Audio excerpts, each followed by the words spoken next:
Good morning, children. Today we are continuing our chapter number 2, that is function.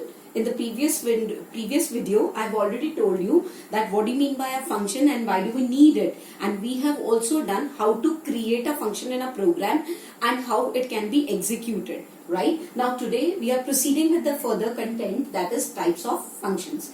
In Python, there are three types of functions. One is the built-in functions. Second is the functions defined in modules. Third one is the user-defined functions. Now, today we will start with the built-in functions. The built-in functions means that the functions which are already created, they are already prepared in the Python library. We just directly use them. That is called as a built-in function. For example, we are using int function, which means it will convert the float or the string value into the integer one.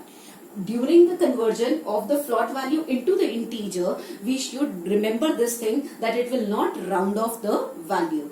For example, if I say int single quote में 1 2 3, here single quote represent it as a string, means anything which is written, anything in a sense, like if I'll write the numbers in a single quote or double quote, then only it will convert that string into the integer, that is 1 2 3, right? If I'll write double quotes में hello means it is only the alphabets. Or if I'll write hello 1, so it is alphanumeric. But if I'll write the string in alphanumeric or in my alphabetic form, it will not convert the string into the integer value and it will show me the value error there. Fine. So this is the concept of converting a string into the integer. Now next one is int 334.56. I know that this is a float value and this float value will be converted into 334. As we know the rule for mathematics, that after decimal, if I'll get the value as 5 or more than 5, then it will round off the previous digit. But here it is not rounding, because I have already told you that it will not round the value, float value. int minus 34.2 will give me the value as minus 34. This we have already discussed. Now next function we have as float, which means that it will convert the integer or a string into a float value. Here, what do you mean by a float? Float means real numbers in maths. And what do you mean by real numbers in maths? Means the numbers which contain the decimal point in it is called as your real number. Now, for example, if I'll say float 26, as we know that 26 is an integer value, it will display me the value as 26.0. Second one is float single quote में 3.141.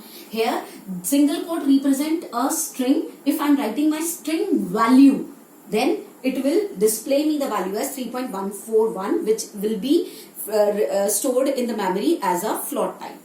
Next is input function, which means that the string we want to enter, but that string should be entered by the user at the time of execution of a program. So when I'll say name is equal to input, enter name, it means it will ask this question from the user at the time of program execution, and whatever the value I'll enter, whatever the name I'll enter, will store in the variable named as name. And print hello name means the output of these two lines will be enter name, that is the message which I have written in my input statement, and after that I have written the answer as Rakesh. Now this Rakesh will be stored in the variable named as name, right? And the next line was print. Print means you have to display the value, and it will display the value as hello, and instead of writing the name, it will write the name which I have entered, and that is Rakesh. So the value will become hello Rakesh. Next function is our eval function, which means evaluate, which evaluates the value of a string. As the name we are indicating again and again about the string, it means anything which is written in double quotes or a single quote. Here we are saying anything or the string which is written as a value, right? Suppose if I'm saying x is equal to eval single quote में हमने लिखा 45 plus 10. So this is a value. By default it is a string. If I'll not write eval in front of it, and if I'll say print x, it will give me the value as 45 plus 10. But if I'm writing eval before this and I'm saying print x, then it will give me the value, evaluated value of my string, that will become as 55. I'm again repeating that if I'll write this value as x is equal to single quote में 45 plus 10, And if I'll say print x, then it will display me the value as single quote 45 plus 10. Means the value is not evaluated until and unless I'm using the eval function for this string. Fine. The next one is min function, as the function indicating that it will find the minimum value. Max means maximum value. ABS means absolute. And in maths, absolute means any negative value will be converted into the positive value, right? I'm giving all three examples together. Like if I'm saying max, within my brackets 9, minus 7, minus 35 and 15, then the maximum value out of this list will be your 15. And then again minimum, if I'll say the minimum value out of this, then it will be minus 35. And if I'll say ABS of minus 55, it will give me the value as 55, because I said ABS means the absolute value or the positive value of any integer, right? So it will display the value as 55. Even if I'm giving the positive value on this, it will give me the value as 55. The next function is type, which means that it gives the type of the variable. अब अभी बार बार मैं कह रही हूँ, it is called as a string because it is written in single quotes, and if I'm not writing any value without the quotes, so it means it is considered as an integer, float value. How do I know that it is storing the same type of data type in my memory also? What can I do is I can use the function named as type. If I say type 10, so this number is written without quotes, so it will be displaying the value as integer. It means this value is an integer value. Now type 8.2, which becomes a float value, so it will display the value as float.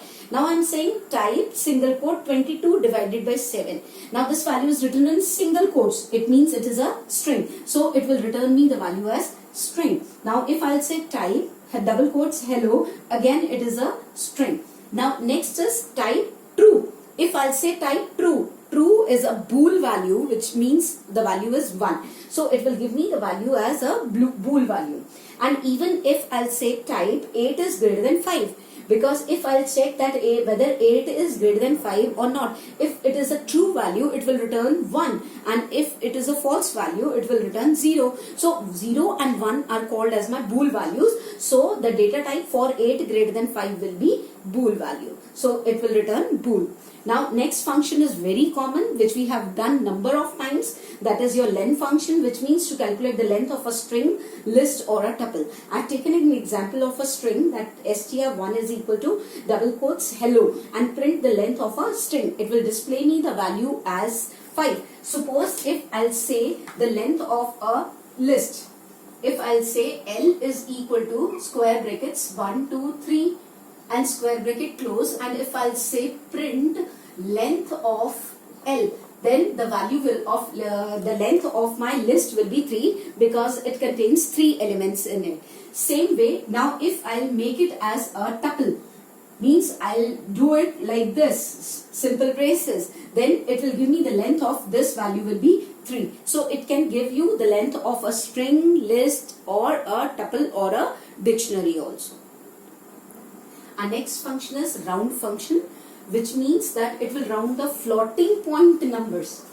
Floating point numbers to specified number of digits. Suppose when we are calculating the percentage of a child, what we are getting is, when we are saying that A is equal to 10 and B is equal to 3, then C is equal to A divided by B. It will return the value of C as 3 is a 9.3, 3 is a 9, 3, 3, 3, 3. It will display it number of times. Now what I want to do is, I want to round the value of my C till 2 places after the decimal. Now what can I do for this is, I can use the round function here. Here round function syntax is n comma p, where n means it is an integer or the floating point number, and P is optional. It's my choice whether I want to give the P value or not, but if I'll give, then it should be an integer value only. Now for example, I have written lots of examples for this. The first one is round 12.5. Here I have not mentioned the P value. If I said that it is an optional value, it means when I am not declaring it, then it will display me the value as 12 only. Now even if I'll say 12.55, means after point I am having the value as 5, so then it will round off the value as 12 to 13, but it will not give me the decimal point for here because this is not mentioned here. Now round 12.45, 0. It means it should contain at least one value after my decimal. So it will become as 12.0. Now round 12.53, 0. Here the value is more than, here the value is 5 after the decimal. So it will round off the value before my point, that will become 13.0. And here I have the example as 12.452, 1. I'm giving the positive value of my P, then it will convert this value into 12.5. Means after point it will give me one decimal value, and if I am able to see that point के बाद मेरे पास यहाँ पे 452 है, 2 is less than 5, so it will not round off the above previous value. It is 5, so it will round off the previous value. So 4 will become 5. After that we have round 12.534, 2, where I want to say that after decimal I want 2 digits only, so it will display me the value as 12.53. Next value is, it's my choice whether I want to give my P value as a positive value or the negative value. But for the negative value there is one condition, and what is that condition? It will not work with the values which are given after the point, it will work with the values which are given before the point. Means it will work for the leading zeros before my point. Now suppose if I'll give round 121.56, -1, then it means that point से पहले अगर मेरे पास 121 है तो वो मेरी एक digit को राउंड करेगा which is less than 5, इसलिए वो क्या करेगा, उसको लीडिंग जीरो प्रोसीड करेगा, that is 120 कर देगा.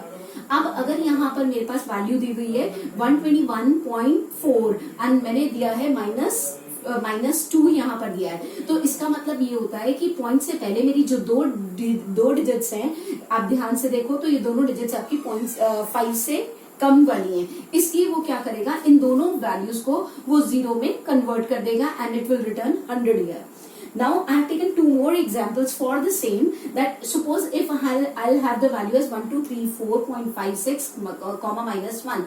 Now here I have the value as 3, 4 and 4 is less than 5, so it will return 1230. Here I have the value more than 5, so it will round off the value with this, and I have given 2 point, मतलब 2 decimal 2 values मुझे आगे round करनी है, तो 1258 को वो किस में कन्वर्ट करेगा, ये वैल्यू भी 5 से ग्रेटर है, ये वैल्यू भी 5 से ग्रेटर है, इसलिए इन दोनों का एक जो होगा वो 2 में प्लस करेगा and it will return the value as 1300. Our next function is range function. As we are very much aware about the range function, which tells us about the range of a range, or we can say it is used to define the series of number basically. For example, if I'll say the range 5, it will show me that it will contain the value as 0 to whatever the number I have given here. It will take one less than that. So means it will start with 0 and end with one less than 5. For example, if I want to create a list containing the 5 numbers from 0 to 4, then I'll say list range 5. It means the list will be created which will contain the values from 0, 1, 2, 3 and 4. Right? Now if I'm giving the start value as well as the stop value, but I'm not giving the step value, so step value by default will consider as a 1, and the list of this will be created as, it will start from 5 but it will end with 1 less than 9, that is 5, 6, 7, 8. And the last one is, if I use my range function with all 3 values, for example the start value, stop value and the step value, then it means it will start my list from 10, ends before 31, before 31 means 30, and then 5 means it will take the values jump with step of 5. For example, it will give me the value as 10 के बाद आएगा 15, then 20, 25 and then 30, and it will come out. This is called as a range function, which we have already done in our traversing of a list, or we can say a string or a tuple. And after this, tomorrow we'll continue with the function defined in module. Thank you.